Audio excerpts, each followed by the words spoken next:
Loué soit le précieux sang de notre Seigneur Jésus-Christ et le cœur immaculé de Marie. Voici donc la cinquième méditation de cette troisième semaine, qui s'intitule L'humilité d'abjection, sa nécessité. Premier point, la raison d'être. Deuxième point, l'exemple. Troisième point, la foi. Préparation pour la veille. Ô Jésus, j'ai parcouru hier avec émotion toutes vos hontes subies, toutes vos troublantes faiblesses. Je vous ai vu abandonné de tout et dépouillé de tout. Votre abjection inouïe m'est apparue dans son évidence. Point de doute, vous avez voulu être l'homme des humiliations. Je le vois, je le sens. Mais pourquoi l'avez-vous voulu? Je ne le sais, je ne le saisis pas encore. N'était-ce pas là qu'un grand exemple? Non, car alors si je vois l'humiliation, je ne vois pas l'humilité. L'humilité qui dit c'est justice. Et pourtant cette parole, vous l'avez prononcée en venant au monde, dans chacun de vos abaissements. Vous l'avez répétée, on la lisait dans vos yeux abattus. On la retrouvait errante sur votre front soucieux, frémissante le long de vos membres tremblants. Chacune de vos attitudes dénonçait le coupable. Ô Jésus, tout en vous est nécessairement sincère, tout jusqu'à l'expression même d'un regard, jusqu'au simple mouvement d'un muscle. J'entends donc sortir de toutes ces choses lamentables une voix gémissante qui redit sans trêve: c'est justice, je l'ai mérité. Ô Jésus, demain vous me le ferez comprendre, n'est-ce pas? Mais comprendre à fond pour que je ne l'oublie jamais. Si l'humilité est pour vous justice, qu'est-elle donc pour moi? Ce n'est plus ici une affaire de sentimentalité, mais de raisonnement rigoureux. C'est un point de départ, d'où dépend toute une direction de vie. L'humilité d'abjection, une fois reconnue nécessaire, c'est une révolution dans tout mon être moral. Méditation, premier prélude. Au tableau des abjections accumulées dans la méditation d'hier, opposons celui de la laideur morale du péché.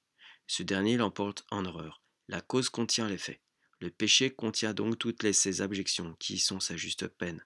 Voir le péché identifié à l'ignominie des crachats, des soufflets, de la nudité sanglante, de la mort infâme.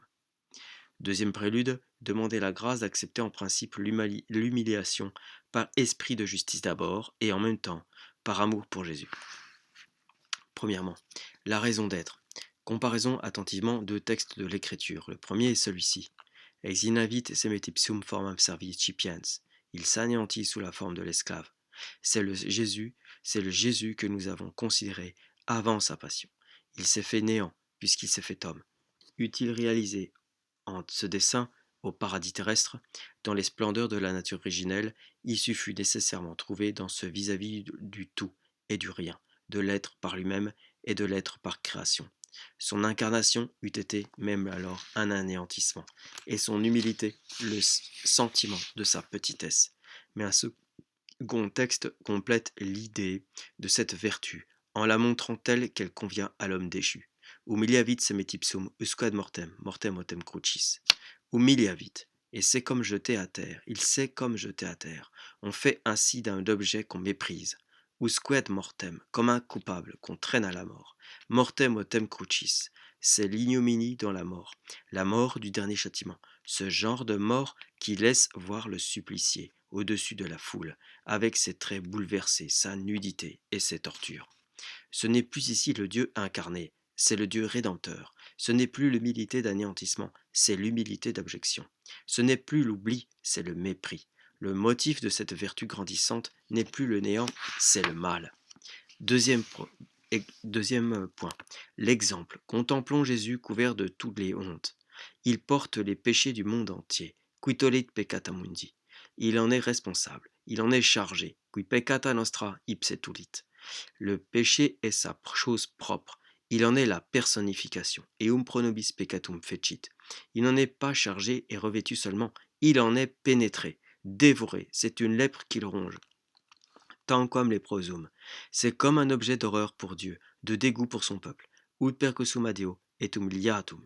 Entendons Jésus s'écrier. Vermissum et non homo. Sentons tout ce qu'il y a d'humiliation senti dans cette locution. Je ne suis plus un homme, mais un ver de terre, un ver qu'on foule aux pieds et qui se cache dans les profondeurs sombres. S'humilier, c'est s'abaisser jusqu'à terre. Jésus va au-delà. Quelle image! Pénétrons dans les sentiments intimes du Sauveur. Toute vertu se montre dans l'amour de son objet propre et consiste dans une inclination pratique qui l'y porte. Ici, l'objet est l'abjection. Le premier degré est l'acceptation, puis viennent le désir, la recherche, le contentement. Il nous sera extrêmement profitable de rappeler à notre mémoire soit les paroles, soit les circonstances qui nous montrent ces sentiments en notre Seigneur. Contemplez-les en silence, régnant dans son cœur. Troisième point, la foi. Est-il bien vrai que cette humiliation de Jésus demeure le modèle de la nôtre? Est-il bien vrai que pour être chrétienne, notre humilité doit être une inclination à nous juger dignes de mépris? Ou bien plutôt ne devons-nous voir là qu'un admirable excès, un stimulant sans pareil, ayant pour but de nous contraindre au moins à une humilité commune? Sans doute, cet exemple est un stimulant, mais il est autre chose et tout autre chose. Il est une loi, ou plutôt la révélation d'une loi et sa promulgation authentique. Il ne s'agit pas de se payer de mots et de s'en tenir à de vagues sentiments. Creusons à fond cette vérité. Ce que Jésus fait ici, à quel titre le fait-il? Est-ce en qualité d'homme-dieu? Nullement. Comme tel, il mérite toute gloire. Est-ce en qualité de rédempteur? Oui. Et c'est à ce seul titre. En tant que rédempteur, il est notre représentant et notre caution. Or, l'attitude que prend mon représentant est exactement celle qui me convient, qui m'incombe de plein droit. Le prix que paie ma caution est le prix dont je ne suis redevable. L'abjection de Jésus ne crée donc pas une obligation, elle la montre. La loi d'abjection existait pour nous, pécheurs, mais nous ne la connaissions pas, et sans Jésus, nous ne l'aurions jamais connue. Il vient, il prend nos fautes, il connaît l'humiliation qu'elle mérite, et cette humiliation, il la subit, il la veut, il l'aime. Et quand il nous dit Je suis humble de cœur, c'est comme s'il nous disait Être humble, c'est la loi. Je l'ai subie pour vous. Mais c'est surtout votre loi. Subissez-la. Ô Jésus, quelle leçon. Et je ne l'avais jamais bien comprise. Tout me l'insinuait, cependant.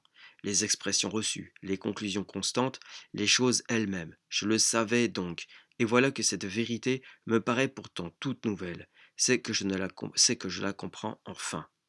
Oh, merci de me l'avoir révélé. Vous avez vu ma bonne volonté, mes désirs, mes besoins, surtout, et vous vous êtes dit, dans votre miséricorde, que mon humilité d'abjection lui ouvre enfin les yeux. Résolution. Si l'humiliation est ma loi, pourquoi m'irriter contre elle? Je veux me faire doux en toute occasion, pénible à mon orgueil.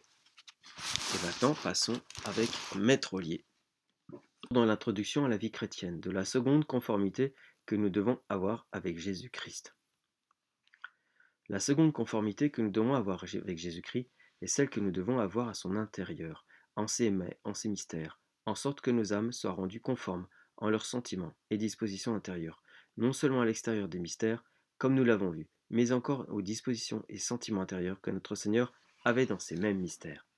En cela consiste proprement à la vie chrétienne, que le chrétien vive intérieurement par l'opération d'esprit, en la manière que Jésus-Christ vivait. Sans cela, il n'y a point d'unité ni de conformité parfaite, à laquelle pourtant nous appelle notre Seigneur, qui veut que nous vivions avec lui, par l'opération d'esprit, une vie aussi véritablement une, comme le Père et le Fils vivant entre eux, qui n'ont rien qu'une vie, un sentiment, un désir, un amour, une lumière, à cause qu'ils ne sont qu'un même Dieu vivant dans les deux personnes.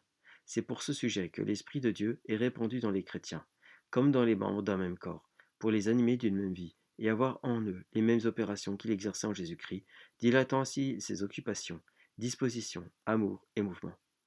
Et tout de même qu'une goutte d'huile sur un satin blanc, qui n'occupait auparavant qu'un petit coin de l'étoffe, se dilate en peu de temps sur toute la pièce. Ainsi l'Esprit de Dieu en Jésus-Christ, qui était vivant dans son cœur, avec le temps et la succession des années que les fidèles se trouvent unis à Jésus-Christ, se dilate dans tous, et fait que sont faits participants d'un même goût et d'un même odorat, et enfin des mêmes sentiments. C'est le même esprit en tous, opérant en tous les mêmes choses, en sorte qu'étant ainsi transformés, réformés par lui en notre Seigneur au fond de leur âme, ils ne sont plus différents par les sentiments particuliers de la chair et de l'amour-propre, qui règnent ordinairement dans un chacun différemment, selon la diversité de leur tempérament et de leurs caprices différents. Mais ils sont tous un par l'unité d'un seul esprit, régnant en eux et pénétrant dans leur cœur. Ils ne sont plus différents par la diversité des religions, ni par la distinction des climats, ni par la diversité des nations, par l'opposition des tempéraments et des mœurs barbares, ni par la différence des conditions, ni encore par la diversité des sexes, parce qu'ils sont tous une même chose en Jésus-Christ.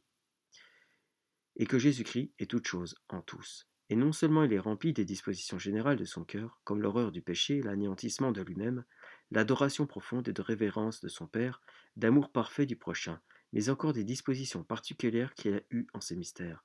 Car, comme toutes ces dispositions saintes en l'âme de Jésus-Christ étaient l'objet de la complaisance et des joies de Dieu son Père, de là vient que le Saint-Esprit, qui ne recherche partout que cette complaisance du Père, se plaît à se répandre ainsi en opérations saintes dans les âmes disposées à le laisser agir en elles.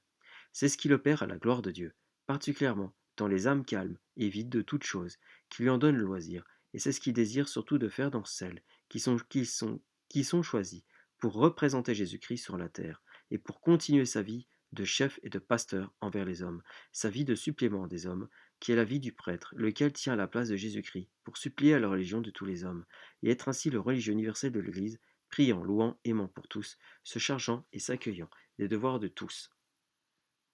Voilà donc le dessein du Fils de Dieu venant sur la terre. Il a voulu continuer dans les chrétiens la sainteté de ces mystères extérieurs et intérieurs, et établir en eux ces deux conformités.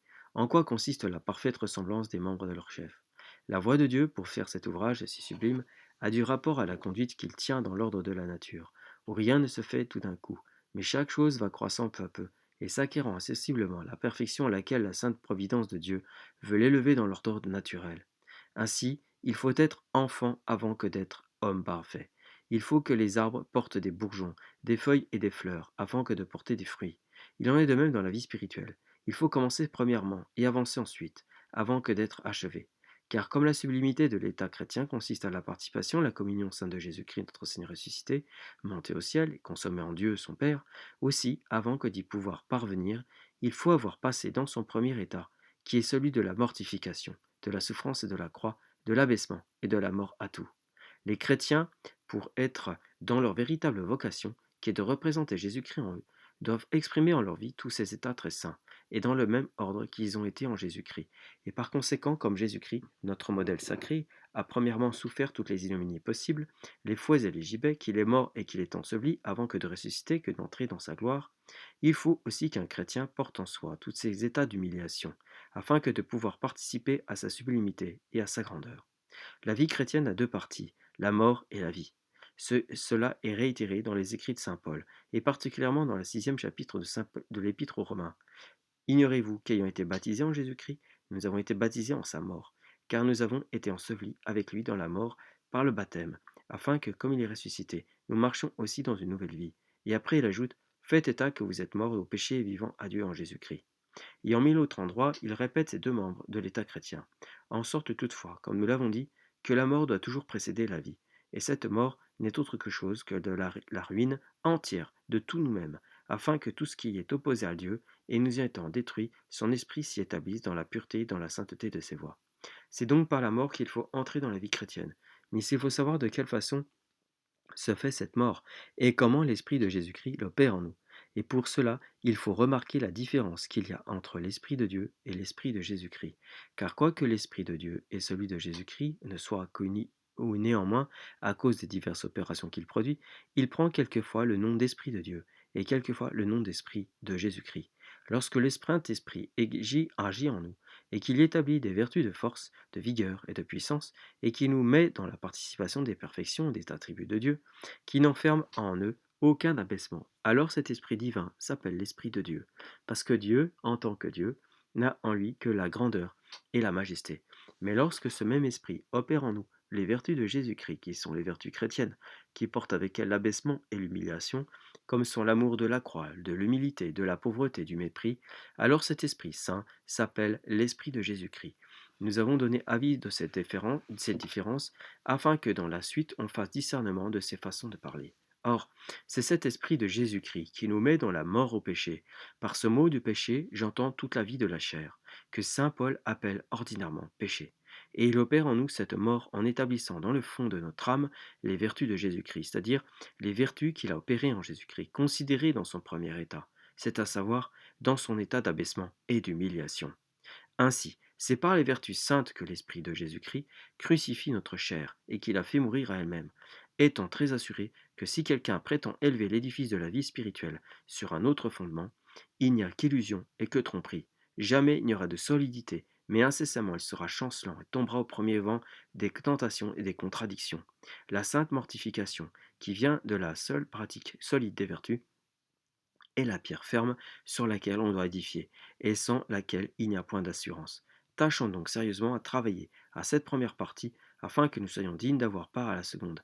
Pour ce sujet, nous parlerons dans la suite de quelques vertus chrétiennes qui sont les plus nécessaires pour nous établir dans cet état de mort. Gloria natis mis Deo, et in terra pax omnibus, bone voluntatis.